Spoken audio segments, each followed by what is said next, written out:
Sajida Rashid here with BA Zoology and BS Chemistry second semester subject Principle of Animal Life 2. Today our lecture number 20 we have to start chapter number 6 that is Evolution a Historical Perspective. कैसे with the passage of time evolution I, changes I, different species evolve हुई, उनकी history क्या है, early history क्या है. This is the topic we have to start in this lecture chapter number 6 Evolution a Historical Perspective. अब ऐसे कौन से पॉइंट्स हैं, टॉपिक्स हैं जो हमने डिस्कस करने हैं चैप्टर नंबर 6 में. These are the followings. सबसे पहले pre Darwinian theories of changes के डार्विन ने ऐसी कौन सी चेंजेस की थ्योरी जो हैं वो रिकमेंडेड की थी या उसने डिस्क्राइब की थी. लामार्क क्या है, एक scientist and early proponent of evolution, evolution का सबसे अर्ली प्रोपोनेंट है, नुमाइंदा है, स्पोर्टर है. Next Darwin's early years and his journey. Darwin के सबसे स्टार्टिंग ईयर्स कौन से थे, कौन सा उसने सफ़र किया था. Early development of Darwin's ideas of evolution. Darwin ने सबसे पहले एवोल्यूशन के आइडियाज़ दिए थे, जियोलॉजी बताई थी उसने, फोसिल एविडेंस, फोसिल रिकॉर्ड्स का प्रूफ दिया था. गैलापागोस आइलैंड्स पे कौन सी स्पीशीज़ उसने डिस्कवर की थी वो उसने डिस्कस किया था. Next the theory of evolution by natural selection. ऐसी थ्योरी जो ऐसी स्पीशीज़ जिनको नेचर सेलेक्ट करती है उनके ऊपर कौन सी थ्योरीज पेश की गई थी. नेचुरल सिलेक्शन कैसे होती है, अडेप्टेशन कैसे species with the passage of time environment के साथ कैसे अडेप्ट करती हैं. अल्फ्रेड रसेल वैलेंस एक साइंटिस्ट था, उसने अपने क्या व्यूज़ दिए थे. Evolutionary thought after Darwin, Darwin के बाद कौन से एवोल्यूशनरी थॉट से कौन सी चेंजेस थी. So these are the main topics we have to discuss in this chapter lecture number 20 chapter 6. But आज के जो हमारे मेन टॉपिक हैं जो हमने डिस्कस करने हैं according to lecture number 20 these are pre Darwinian theories of changes. Darwin ने चेंजेस की कौन सी थ्योरी डिस्क्राइब की थी.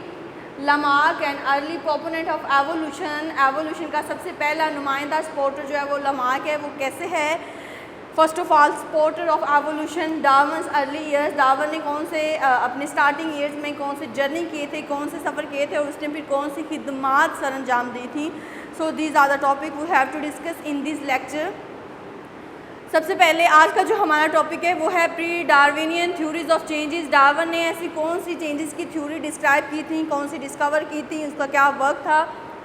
सो the philosopher Empedocles and Aristotle described the concept of change in living organism over time. So this is a very important MCQ कि दो scientist थे, philosophers थे, एम्पीडोसल्स एंड अरिस्टोटल. इन दोनों ने मिलकर और बहुत से इसके साथियों ने, कंपेनियंस ने ये कॉन्सेप्ट जो है ये क्लियर किया था कि लिविंग ऑर्गेनिज्म में with the passage of time changes आती हैं, एवोल्यूशनरी चेंजेस आती हैं, but with the passage of time over time.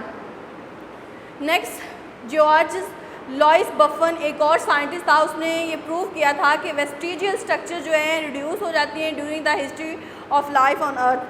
ऐसे ऑर्गन्स, ऐसे स्ट्रक्चर जिनका यूज़ नहीं होता, उनकी डेवलपमेंट नहीं होती, वो फंक्शनल नहीं होती, तो with the passage of time वो रिड्यूस हो जाते हैं, नापैद हो जाते हैं, ख़त्म हो जाते हैं. जैसे कि अर्ली हिस्ट्री में अगर हम देखें तो जो स्नेक्स होते थे, सांप, उनकी टांगें होती थी, लेकिन with the passage of time जब सांप ने अपनी बेली के अराउंड जो है उसने अपनी मूवमेंट की तो टांगों का, लेग्स का इस्तेमाल कम से कम हुआ, इसी तरह लेग्स जो क्या होगी वो रिड्यूस हो गई. So this concept given by George Louis बफन. Next आज का जो हमारा सेकंड टॉपिक है वो है Lamarck and early proponent Sportster of evolution. बेशक डार्विन ने बहुत से कॉन्सेप्ट दिए थे, बहुत सी एग्जाम्पल से प्रूव किया था कि with the passage of time जो है वो चेंजेस आती हैं, लिविंग ऑर्गेनिज्म की स्ट्रक्चर्स मॉडिफाई होती हैं, वेस्टिजियल ऑर्गन्स रिड्यूस हो जाते हैं, ऐसी स्ट्रक्चर डेवलप हो जाती हैं जिनका ज़्यादा से ज़्यादा यूज़ होता है, जो ज़्यादा से ज़्यादा फंक्शनल होती हैं. लेकिन उसके बाद एक और साइंटिस्ट था जिसका नाम लामार्क था. अब जो सबसे पहले pre Darwin theories of changes, ये long question as well as short question भी आ सकता है. अगर शॉर्ट क्वेश्चन आता है तो हमने डार्विन का कॉन्सेप्ट बताना है कि डार्विन ने कौन सा कॉन्सेप्ट दिया था. लॉन्ग क्वेश्चन आता है तो हमने सारे साइंटिस्ट के जो भी उन्होंने खिदमात सर अंजाम दी थी उस पर नोट लिखना है. नेक्स्ट हम बात कर रहे थे second topic that is Lamarck and early proponent Sportster of evolution.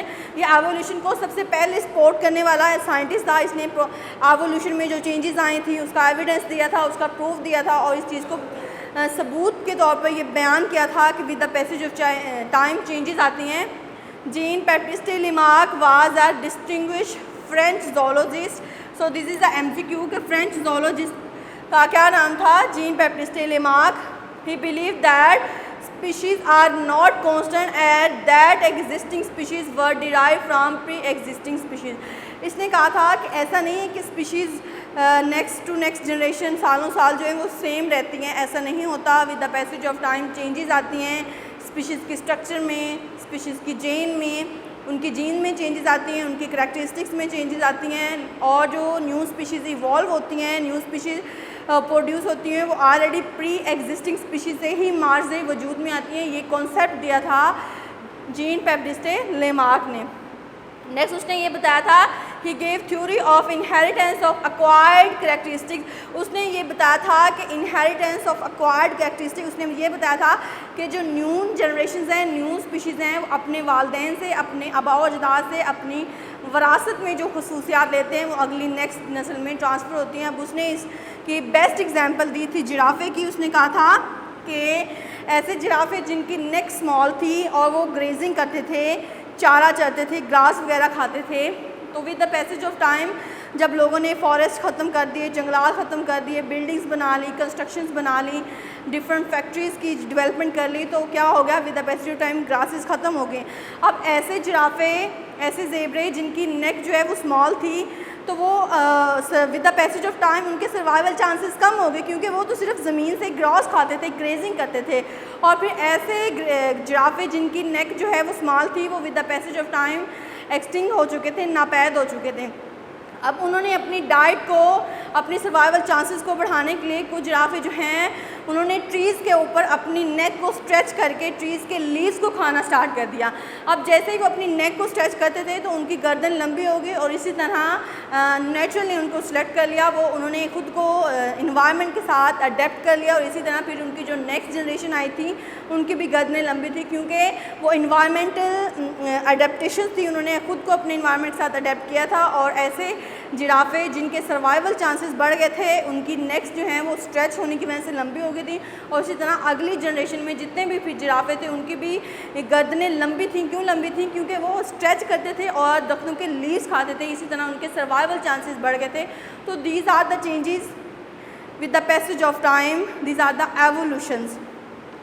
Next आज का जो हमारा लास्ट टॉपिक है वो है Darwin's early years and his journey. Darwin के स्टार्टिंग ईयर्स कौन से थे, उसने कौन सा सफ़र किया था, कौन से आइलैंड्स, कौन से जजीरों पे उसने विज़िट किया था, कौन से स्पीशीज़ उसने वहाँ पे डिस्कवर की थी, कौन से उसने एक्सपेरिमेंट किए थे, कौन से उसने कॉन्सेप्ट जो है वो बताए थे. सो ये हमने डिस्कस करने हैं इस टॉपिक में. Lamarck and early proponent of evolution, this is also long as well as short question. Next Darwin's early years and his journey, ये भी लॉन्ग क्वेश्चन है. चार्ल्स रॉबर्ट डार्विन, उसका जो मोस्टली इंटरेस्ट था वो डॉग्स के ऊपर था, कलेक्टिंग करना डिफरेंट स्पीशीज़ को, एंड हंटिंग बर्ड्स, और डिफरेंट बर्ड्स की वो हंटिंग करता था, शिकार करता था, ये उसके इंटरेस्ट थे. उसने क्या किया था? HMS बीगल जजीरा था जिसके ऊपर उसने 5 ईयर जो है अपना एज अ नेचुरलिस्ट, नेचुरल को सिलेक्ट करने वाला, नेचुरली स्पीशीज़ को कलेक्ट करने वाला उसने सफ़र किया था HMS बीगल का. Darwin spend 5 weeks on the Galapagos island, उसने गैलापागोस के जजीरों के ऊपर 5 साल जो है सफ़र किया था. लेकिन मोस्टली जो उसका 5 वीक्स का जर्नी है वो गैलापागोस आइलैंड्स के ऊपर था, जजीरों के ऊपर था. He spend the rest of his life, उसकी जो रिमेनिंग लाइफ थी जर्नी के बाद उसने किस में स्पेंड की थी? एग्जामिनिंग स्पीशीज़ को एग्जामिन करता था, ऑब्ज़र्व करता था, reading notes, different notes, novels वगैरह, ये different historical perspective point of view से नोट्स वगैरह डिस्कस करता था कि कौन से स्पीशीज़ इवॉल्व हुए हैं, उनमें चेंजेस कैसे आए हैं, कौन सी एक्सटिंक्ट हो चुकी हैं. हिस्टोरिकल पॉइंट ऑफ व्यू वो डिफरेंट नोट्स की स्टडी करता था, न्यू ऑब्जर्वेशंस करता था, एंड प्रिपेयरिंग न्यूमरस पब्लिकेशन, इसी तरह डिफरेंट अपने आर्टिकल्स को पब्लिश करता था. ये उसका वर्क था. So this was our lecture number 20. We have started chapter number 6 evolution, कैसे चेंजेस आई, चीज़ें इवॉल्व हुई, हिस्टोरिकल पर्सपेक्टिव, हमने उसकी हिस्ट्री, उसका बैकग्राउंड बताना है. लेकिन इस चैप्टर में हमने कौन से टॉपिक डिस्कस करने हैं? These are the following. Pre Darwin theory of changes, Darwin ने चेंजेस की कौन सी थ्योरी दी थी, कौन से कॉन्सेप्ट दिए थे. लामार्क क्या था? एक अर्ली एवोल्यूशनरी प्रोपोनेंट था, सपोर्टर था.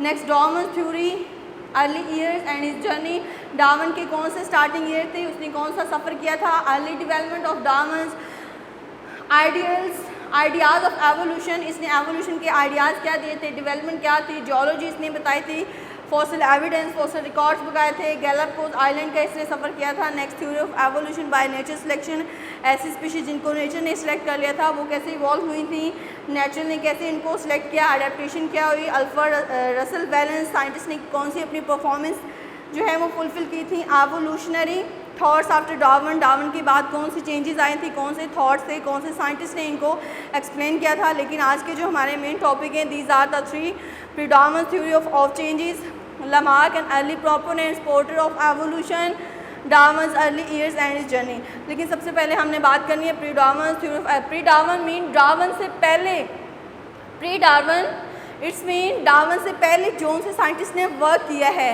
जो साइंटिस्ट डार्विन से पहले वर्क कर रहे थे, हमने उनकी बात करनी है। So the philosopher Empedocles and Aristotle, इन दोनों ने और इसके साथियों ने मिलकर ये कॉन्सेप्ट दिया था कि लिविंग ऑर्गेनिज्म में with the passage of time changes आती हैं, उनके स्ट्रक्चर्स में, उनकी हैबिटेट में, उनके नेचुरल सिलेक्शंस में, उनकी करैक्टरिस्टिक्स में।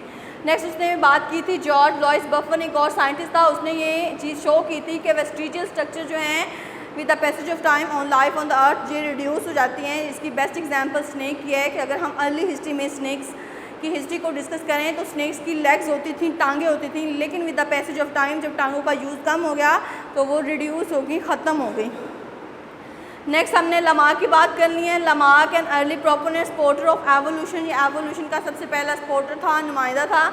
इसने क्या चीज़ जो है डिस्क्राइब की थी, Jean Baptiste Lamarck was a distinguished French zoologist, ये जोलॉजिस्ट था, स्टडी ऑफ लिविंग ऑर्गेनिज्म के ऊपर ये ज़्यादातर इसका वर्क था। So that's why French zoologist he believe that existing species were dare from pre existing species. इसने कहा था कि स्पीशीज़ जो हैं with the passage of time constant नहीं रहती, इनमें चेंजेस आती हैं, लेकिन जो स्पीशीज़ इवॉल्व होती हैं वो ऑलरेडी प्री एग्जिस्टिंग स्पीशीज से ही मार्स वजूद में आती हैं। अब उसने इनहेरिटेंस ऑफ एक्वायर्ड कैरेक्टरिस्टिक की थ्योरी बयान की थी और एग्जांपल ऑफ जिराफे इसने दी थी। इसने कहा था कि ऐसे जिराफे, ऐसे ज़ेब्रे जिनकी नेक छोटी थी तो वो ग्रेजिंग करते थे, चारा खाते थे, लेकिन with the passage of time लोगों ने, गवर्नमेंट ने अपनी इंडस्ट्रीज़, फैक्ट्रीज़ की डेवलपमेंट के लिए फॉरेस्ट ख़त्म कर दिए, ग्रॉस ख़त्म कर दी, तो स्मॉल नेक वाले जिराफे जो हैं वो नापैद हो चुके थे।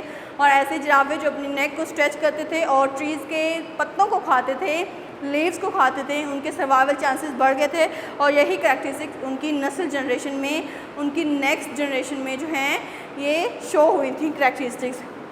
Next Darwin early years and his journey, next Darwin के स्टार्टिंग ईयर कौन से थे, उसने कौन सा जर्नी किया था, कौन सी स्पीशीज उसने डिस्कवर की थी। तो चार्ल्स रॉबर्ट डार्विन, उसका मोस्टली जो इंटरेस्ट था वो डॉग्स के ऊपर था, डिफरेंट स्पीशीज़ की कलेक्शन के ऊपर था और बर्ड्स की हंटिंग करता था।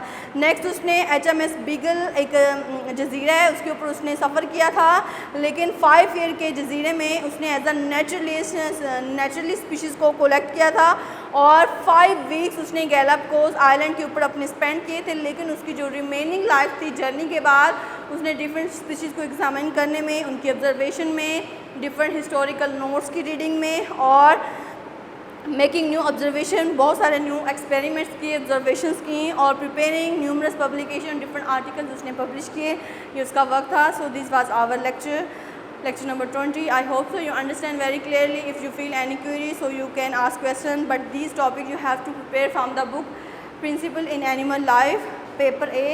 From this book you have to prepare all these topics. If you feel any query, so you can ask questions at Zoom meeting as well as on the text. So best of luck for your future.